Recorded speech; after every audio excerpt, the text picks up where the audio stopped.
Clarification ఇస్తంటేనే mic తీసుకోండి.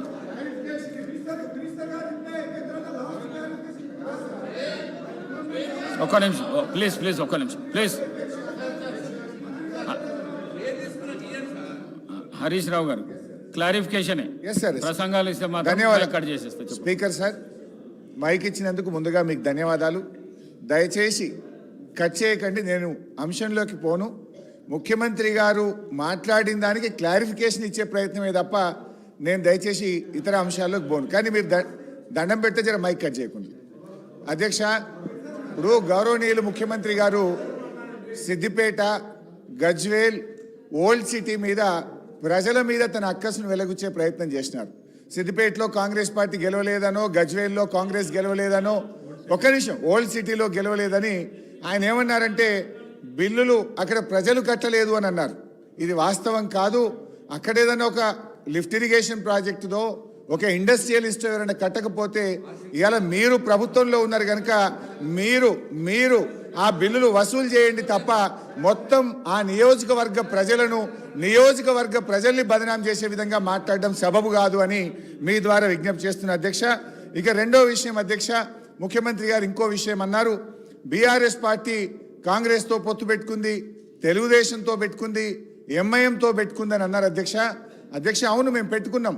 నిజంగా TRS party ఆ రోజు 2004లో కాంగ్రెస్ పార్టీతో పొత్తు పెట్టుకొని మీరు తెలంగాణ ఇస్తామని కామన్ మినిమం ప్రోగ్రాంలో పెట్టి రాష్ట్రపతి నోట చెప్పి మీరు మోసం చేసిండు కనుకనే మిమ్మల్ని వదిలిపెట్టి ఆ రోజు తెలుగుదేశం పార్టీతో పొత్తు పెట్టుకున్నాం అధ్యక్ష. అయితే ఇవాళ మేము తెలుగుదేశంతో పెట్టుకున్నా, కాంగ్రెస్తో పెట్టుకున్నా, ఎవరితో పెట్టుకున్నా మొత్తం ఈ రాష్ట్ర దేశ రాజకీయ వ్యవస్థను ఒప్పించి మెప్పించి తెలంగాణ సాధనలో భాగంగా చేసినాం. ఇవాళ మేము సక్సెస్ అయినాం. మా ప్రయత్నం వల్లనే ఇవాళ తెలంగాణ వచ్చింది. లేకపోతే ఆ రోజు తెలుగుదేశం తెలంగాణకు జై తెలంగాణ అంటేనే పెట్టుకుంటామన్నాం. మాకు సీట్లు, ఓట్ల కంటే కూడా రాజకీయ వ్యవస్థను ఒప్పించాలి, మెప్పించాలి, రాష్ట్రాన్ని సాధించాలని ఒక వ్యూహాత్మక భాగంలో మేము చేసినాం. ఇవాళ విజయం సాధించినాం. ఇవాళ రాష్ట్రాన్ని మేము సాధించడం అనేటువంటి విషయాన్ని ముఖ్యమంత్రి గారు గుర్తుపెట్టుకోవాలి. ముఖ్యమంత్రి గారు ఆయన వ్యక్తిగతంగా పదవుల కోసం ఆయన పార్టీలు మారింది తప్ప మేము ఇతర రాజకీయ పార్టీలతో పొత్తు పెట్టుకుంటే తెలంగాణ కోసం మేము పెట్టుకున్నాం అధ్యక్ష. జూబ్లీహిల్స్ ఎమ్మెల్యే గారిని కూడా జూబ్లీహిల్స్ ఎమ్మెల్యే గారిని కూడా ఇవాళ అవమానపరిచినారు. జూబ్లీహిల్స్ ప్రజలు, విజ్ఞులైనటువంటి ప్రజలు మా ఎమ్మెల్యే గోపీనాథ్ గారిని గెలిపిస్తే ఏదో ఎంఐఎం పోటీలో పెట్టడం వల్ల ఆయన గెలిచిండని జూబ్లీహిల్స్ ప్రజల్ని అవమానపరిచే విధంగా జూబ్లీహిల్స్ ఎమ్మెల్యే గారి పేరు కూడా తీసుకోలేదు. వారికి ఎందుకు వస్తారు? వివేకానంద గారు సార్, వారు తెలంగాణ వారి ఎలా గౌరవ సభ్యులు మాట్లాడుతూ సిద్దిపేట ప్రజలు బిల్లులు ఎక్కడ కూడా ప్రజలు అనే పదం రాలే ఉంటుందాన్ని తప్పకుండా మీరు ప్రజల పదం రాలే. ప్రజలు ఒక నిమిషం సిద్దిపేట ప్రాంతానికి సంబంధించి వారు చెప్పినట్టుగా అది వాటర్ ప్రాజెక్టుదా ఇంకేదా ఆ డెఫినేషన్లో పోలేదు. అక్కడ నుంచి బకాయిలు రావాల్సి ఉండే వారు గౌరవ సమర్థవంతమైన శాసనసభ్యులు బిల్లు కట్టేయాల్సి ఉండే అన్నారు తప్ప దానికి మీరు అంతలో దొంగ అంటే భుజాలు జరుపుకునే అవసరం. తర్వాత మీరు చెప్తా ఉన్నారు ఇవాళ, అరే నేనేమన్నా భుజాలు జరుపుకునే అవసరం లేదు, ప్రజల గురించి మాట్లాడలేదని చెప్తా ఉన్నాం గారు, నేను చెప్తా ఉన్నా. తర్వాత అధ్యక్ష ఇంకొక మాట, ఇలా తెలంగాణకు సంబంధించి చెప్తారు తెలంగాణ కాంగ్రెస్ చేయకపోతే వాళ్ళు తెచ్చింది అధ్యక్ష. ఇలా తెలంగాణ తెస్తేనే మీరు 10 సంవత్సరాలు మంత్రులు, దయచేసి ఆ విషయం మర్చిపోవద్దు. ఇలా తెలంగాణ తేకపోతే తెలంగాణ పార్లమెంట్ ఆర్టికల్ 3 ఇవాళ మీ పార్లమెంట్ సభ్యులు కేశవరావు గారు కానీ కాంగ్రెస్ పార్లమెంట్ సభ్యులు లేకపోతే తెలంగాణ ఎక్కడ అధ్యక్ష? ఇలా వీళ్ళు మాట్లాడతారు. ఆనాటి నాయకత్వం గారని చెప్తానా, అన్పార్లమెంట్ అయితే తెలుగుతాం కానీ ఈయనకే ఏం రాకుండా పోయినా కూడా పార్లమెంట్ లో తెలంగాణ బిల్ పాస్ కాకపోతే రాకపోతే అధ్యక్ష. ఆనాడు స్పీకర్, లోక్సభ స్పీకర్, ఆనాడు సభ్యులు పోడియం దగ్గర నిర్ణయిస్తుంటే కూడా బిల్లు ఏ విధంగా బాధ్యాలు చేస్తే ఇట్లా మాట్లాడితే ఇట్లా బరుగుతే ఎట్లా నడుస్తాయి అధ్యక్ష? నేను అడుగుతా ఉన్నా, ఇలా బరాబరుగా కాంగ్రెస్ పార్టీ సోనియా గాంధీ గారి నాయకత్వంలో ఈ హౌస్ లో వాళ్ళ నాయకుడు చెప్పిండు సోనియా గాంధీ లేకపోతే తెలంగాణ వచ్చేది కాదు. ఇవాళ ఇట్లా మాట్లాడితే ఎట్లా అధ్యక్ష? ఆనాడు ఉండే పరిస్థితి వల్ల మేము మళ్ళీ చెప్తా ఉన్నాం, మా రాజగోపాల్ రెడ్డి గారు, మా డాక్టర్ వివేక్ గారు, మేము ఆయన వాళ్ళ ఎంపీ కేశవరావు గారు, ఇలా శాసన మండలి చైర్మన్ సుఖేందర్ రెడ్డి గారు అనగానే పార్లమెంట్ సభ్యులం లేకపోతే ఎక్కడిది తెలంగాణ అధ్యక్ష? సోనియా గాంధీ గారు అయిపోతుంది అధ్యక్ష. ఇంకొకటి సబ్జెక్ట్ వేరు కాకుండా ఒకటి గౌరవ నేను జగదీశ్వర్ రెడ్డి గారు మంత్రి గారిని అడుగుతా ఉన్న 10 సంవత్సరాలలో ఎన్ని సంవత్సరాలు విద్యుత్ శాఖ మంత్రి వారో తెలియదు. అధ్యక్ష కుసారు అయినా మెంబర్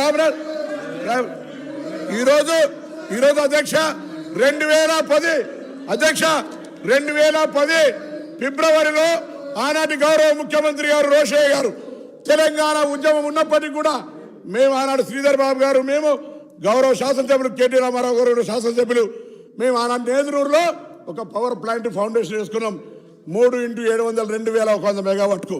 అధ్యక్ష నేను ఎందుకు చెప్తా ఉన్నానంటే ఆ పవర్ ప్లాంట్ ఫౌండేషన్ వేసుకున్నాం 2010లో. మేము పార్లమెంట్ సభ్యుని గ్యాస్ అలిగేషన్ రాలే. ముఖ్యమంత్రి గారు అనేక సందర్భాల్లో లెక్క రాసిండు. 432 ఎకరాల జాగాను 13 కోట్లు పెట్టి ఆనాడు సేకరణ చేసిన అధ్యక్ష. పొల్యూషన్ సంబంధించినటువంటి అన్ని అనుమతులు వచ్చినాయి. వాటర్ శాంక్షన్ తీసుకున్నాం. దానికి సంబంధించిన పర్యావరణ అనుమతులతో పాటుగా మొత్తం అనుమతులు వచ్చాయి అధ్యక్ష. మేము చేస్తలేమని గౌరవ సభ్యుడు వేరే ఈ సభలలో పేరు రద్దు కాబట్టి చెప్తాను. నేను చెప్పినాక చెప్పు సార్, నేను చెప్పినాక చెప్పు సార్. నేను గౌరవ సభ్యులు మిగతా లేని వాళ్ళ పేరు తీసుకోవద్దుగా నేను తీసుకుంటలేను. వాళ్ళు మా పిండ ప్రదానం చేసిన అధ్యక్ష అన్నాడు. నేను బతికున్నటువంటి పార్లమెంట్ సభ్యుని ఆ ప్రాజెక్ట్ ఎందుకు చేస్తలేరని మా పిండ ప్రదానం చేశారు. ఇవాళ వీళ్ళు 10 ఏళ్ళ అధికారులు మేమేం చేయాలి అధ్యక్ష? వీళ్ళకి ఇవాళ ఆ ప్రాజెక్ట్ ఎందుకు కట్టాలి? బొగ్గులేని యాదాద్రి భద్రత చేస్తారు. నాకు సింగరేణి నాకు కూత వేటలు ఉంటుంది. నా ప్రాజెక్ట్ ఎదురు ఎందుకు చేయాలి అధ్యక్ష?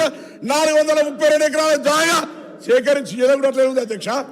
దానికి పర్యావరణ అనుమతులు కాదంటే మీకు పేపర్ పంపిస్తా.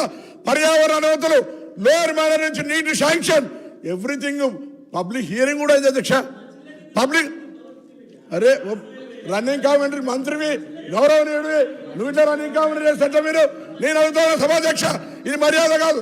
నేను అడుగుతాను నాకు బిడ్డగా నా పిండ ప్రయాణం చేసిరు. ఇవాళ బతుకున్నాను పిండ ప్రయాణం చేస్తాం. వీళ్ళు వాళ్ళని ఏం చేయాలి అధ్యక్ష? వాళ్ళకి బాధ్యత లేదా? బాధ్యత లేదని అడుగుతారు. 10 ఏళ్ళలో వీళ్ళు తెలంగాణలో మేము పొడిచినాం, మేము తెచ్చినాం, మేము బంగారు తెలంగాణ ఇచ్చాం. ఏం చేసిన అధ్యక్ష 10 ఏళ్ళలో? 10 ఏళ్ళలో ఎందుకు చేయాలి?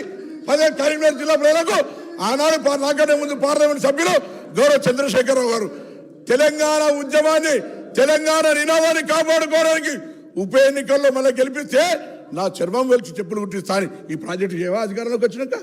మీ బాధ్యత లేదా? నా పిండ ప్రదానం చేసిన దాంట్లో ఈ శాసనసభ్యులు ఉన్నారే, ఇలా మీ బాధ్యత లేదా? ఇలా మీరు మాట్లాడుతాను అధ్యక్ష. నా ప్రాజెక్టుకి సంబంధించి ఎందుకు చేయలేదో కూడా జవాబు చెప్పాల్సిన అవసరం నా జిల్లా ప్రజలకు వీళ్ళకి ఉందనే మాట మనం చెప్తాను.